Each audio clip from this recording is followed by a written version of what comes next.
So for me, I'm just preparing myself, and I have as the best as I possibly can.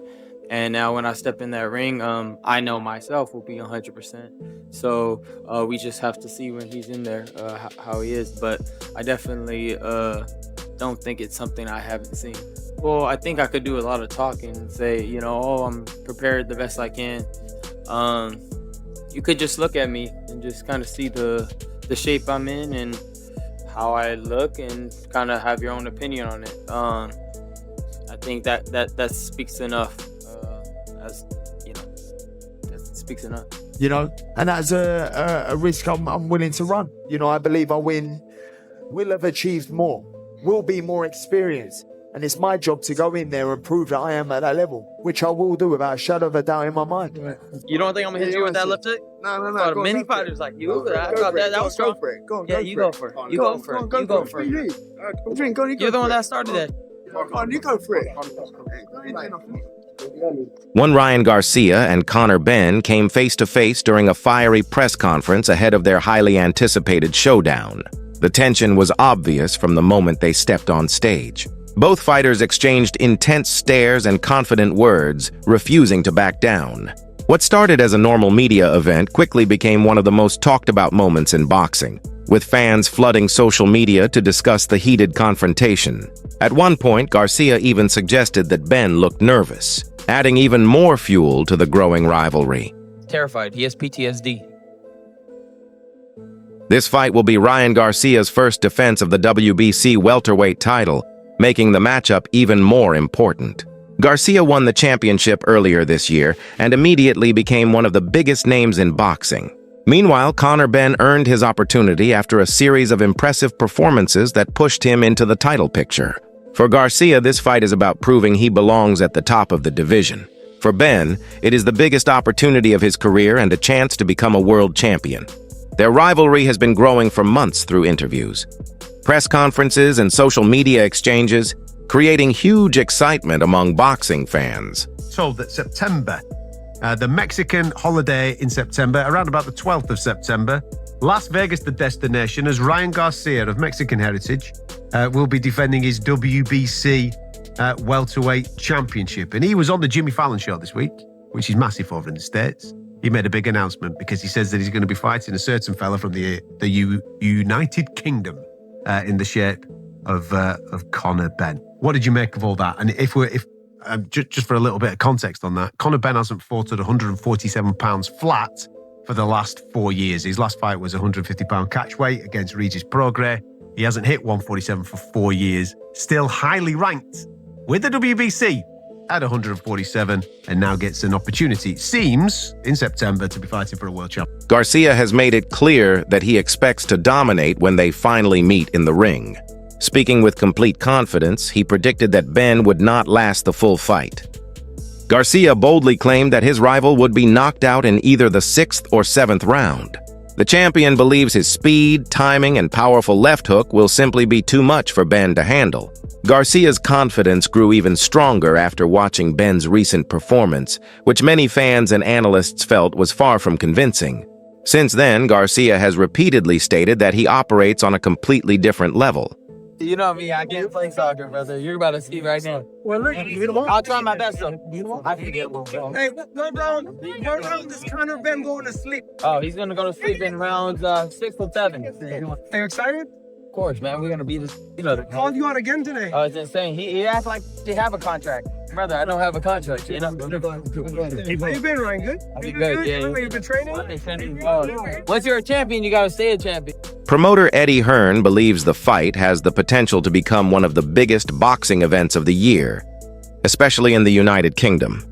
According to Hearn, Ryan Garcia has built a massive following among British boxing fans thanks to his popularity, social media presence, and exciting fighting style. While Benn is already a major attraction in the UK, Hearn believes Garcia's global profile could take the event to another level. He expects huge interest from fans, broadcasters, and media outlets on both sides of the Atlantic. With genuine bad blood between the fighters, Hearn sees this as a perfect recipe for a blockbuster event. In terms of that fight, I think it's a good fight. I don't think it's a big fight in America. I think it's a big fight in the UK. Obviously, Ryan's a big star in America. Conor's not. Ryan's a bigger star in the UK than Conor is in America, and Conor's a big star in the UK. So, yeah, I don't think it's a fight that's going to do massive numbers, but I like the fight. I think it's exciting. I think at 147, Ryan's a big fight. I don't think Conor should be fighting at 147. I think, I like him up at 160 or up towards that weight class, but I don't see a way he beats Ryan Garcia at 140. Despite the excitement surrounding Garcia versus Benn, many experts still believe that Ryan Garcia versus Devin Haney remains the biggest fight available in American boxing.